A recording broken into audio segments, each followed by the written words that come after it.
잠깐 스크롤 멈춰보세요. 죽기 직전 한 남자가 아내를 불렀습니다.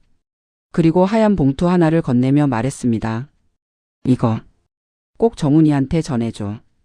그 안에는 편지 한 장과 현금 400만 원이 들어 있었습니다. 암투병 중에도 숨이 넘어가는 그 순간에도 그 남자가 끝까지 놓지 못했던 건 돈이 아니었습니다.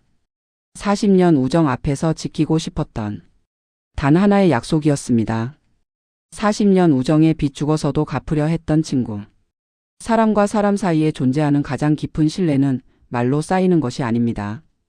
수십 년의 시간 속에서 서로의 기쁨과 슬픔을 묵묵히 곁에서 지켜보는 것으로 쌓이는 것입니다. 오늘 제가 들려드릴 이야기는 그 신뢰가 얼마나 무겁고 아름다운 것인지를 보여주는 실제로 있었던 이야기입니다. 첫 번째 이야기 40년이라는 시간. 안정훈 씨와 박수철 씨는 올해로 65입니다. 두 사람이 처음 만난 건 25살 한창 젊고 패기만 넘치던 시절이었습니다. 같은 동네, 같은 골목에서 자라지는 않았지만 어느 봄날 우연히 같은 직장에 입사하면서 운명처럼 가까워졌습니다. 처음에는 그냥 회사 동료였습니다. 점심을 같이 먹고 퇴근 후 소주 한 잔 기울이던 사이였죠. 그런데 그 시간이 쌓이고 쌓이다 보니 어느 순간 서로가 서로의 속마음을 훤히 들여다보는 사이가 되어 있었습니다. 정훈 씨가 사업을 시작할 때 수철 씨는 새벽부터 달려가 짐을 날랐습니다. 수철 씨 아버지가 돌아가셨을 때 정훈 씨는 사흘 내내 장례식장을 지켰습니다. 아무 말 없이 그냥 옆에 있어줬습니다. 그것만으로도 충분했습니다.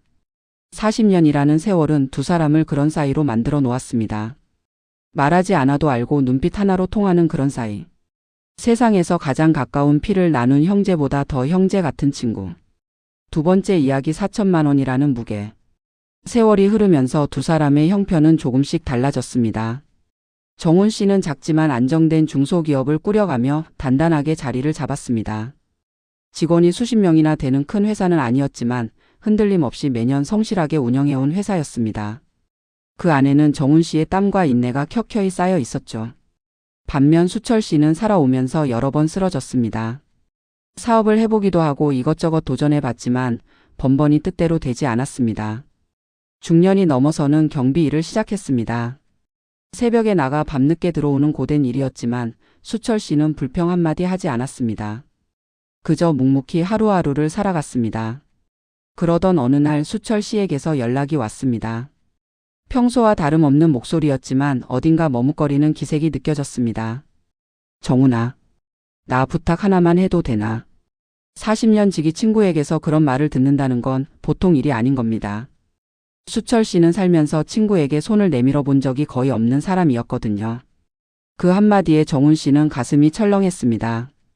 딸의 주영이가 있잖냐. 그 아이 결혼을 앞두고 있는데 내 형편의 결혼 자금이 너무 부족해서 4천만 원만 빌려줄 수 있겠나? 짧은 침묵이 흘렀습니다. 수철 씨는 그 침묵이 거절의 전조일지도 모른다는 불안을 느꼈을 겁니다. 평생을 자존심 하나로 살아온 사람이 처음으로 손을 내민 순간이었으니까요. 하지만 정훈 씨의 대답은 한치의 망설임도 없었습니다. 알겠어. 언제 필요하냐? 그 한마디에 수철 씨는 수화기를 붙잡고 한참을 아무 말도 하지 못했다고 합니다. 세 번째 이야기 꼬박꼬박 그 성실함에 대하여. 돈을 빌려주고 나서 다음 달부터 수철 씨는 매달 100만 원씩 입금을 했습니다. 단 한 달도 빠지지 않고 정확하게. 경비 일을 하면서 버는 돈이 넉넉하지 않았습니다. 그 월급에서 생활비를 빼고 남은 돈 안에서 100만 원을 쪼개어 보냈습니다.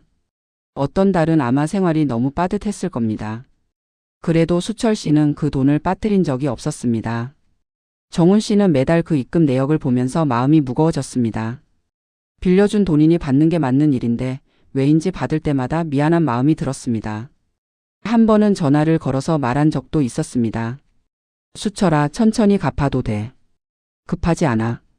수철 씨의 대답은 단호했습니다. 아니야. 내가 갚아야 해. 그래야 내 마음이 편해. 그 말 속에는 수철 씨의 평생이 담겨 있었습니다. 남에게 신세 지는 것을 죽기보다 싫어했던 사람. 빌린 것은 반드시 갚아야 한다는 것을 삶의 원칙으로 여기며 살아온 사람. 그것이 수철 씨가 가진 가장 큰 자존심이었습니다. 그렇게 3년이 흘렀습니다. 3,600만 원이 입금되었습니다. 네 번째 이야기 길에서 마주친 친구. 어느 날 오후 정훈 씨는 외출을 나갔다가 길에서 우연히 수철 씨와 마주쳤습니다.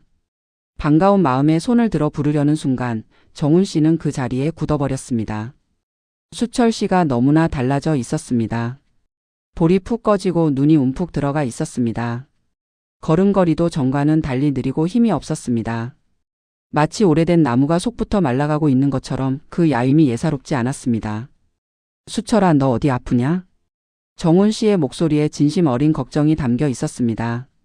수철 씨는 잠깐 멈칫했다가 특유의 씩씩한 웃음을 지어 보였습니다. 아니야, 괜찮아. 요즘 좀 피곤해서 그런가 봐. 별거 아니야. 정훈 씨는 그 말을 믿고 싶었습니다. 그래서 믿었습니다. 아니, 믿고 싶어서 믿었습니다. 친구의 눈빛이 무언가를 감추고 있다는 것을 가슴 한켠으론 느꼈지만 다섯 번째 이야기 새벽 3시의 전화. 며칠 후였습니다. 새벽 3시가 조금 넘은 시간 정훈 씨의 전화기가 울렸습니다. 낯선 번호가 아니었습니다. 수철 씨 아내 애경 씨였습니다.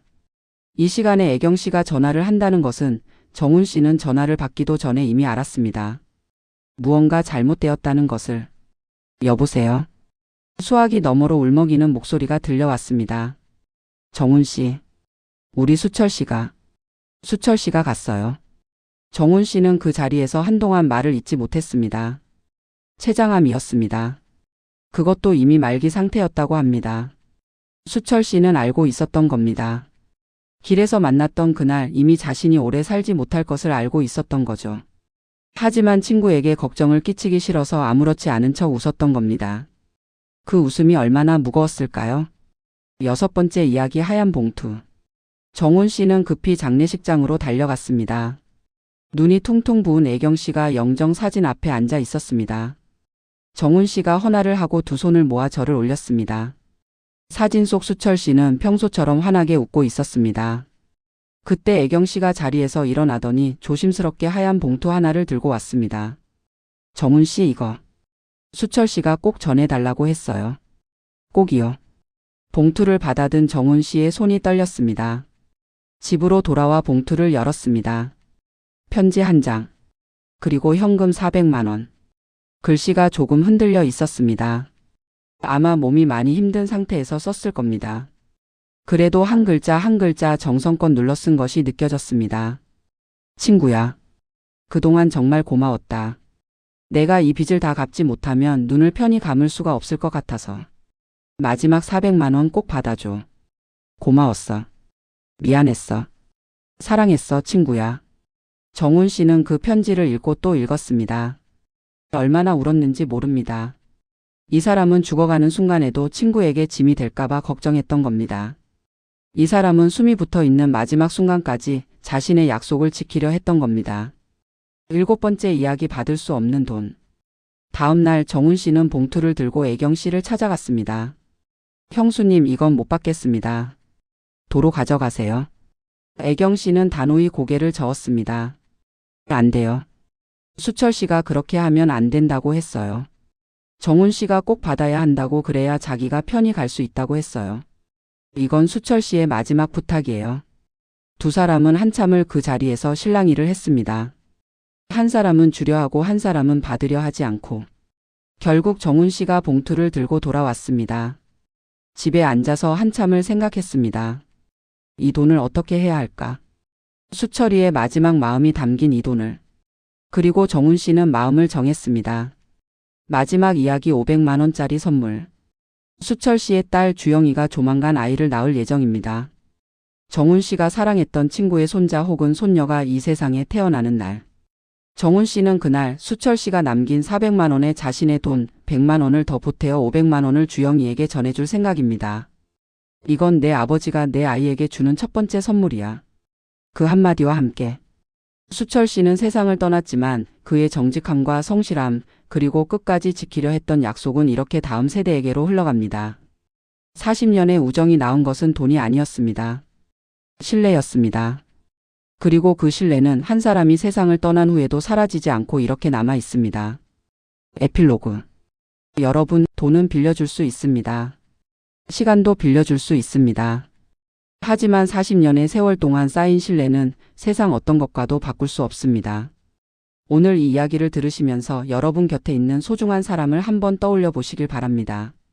연락을 못했던 친구가 있다면 오늘 그냥 문자 하나 보내보세요. 잘 지내고 있어? 그 한마디가 언젠가 가장 소중한 기억이 될 수도 있으니까요. 오늘 이야기 여기까지입니다. 보시고 마음이 따뜻해지셨다면 구독과 좋아요 부탁드립니다. 댓글로 여러분의 소중한 친구 이야기도 나눠주세요. 다음 이야기로 또 찾아오겠습니다. 감사합니다.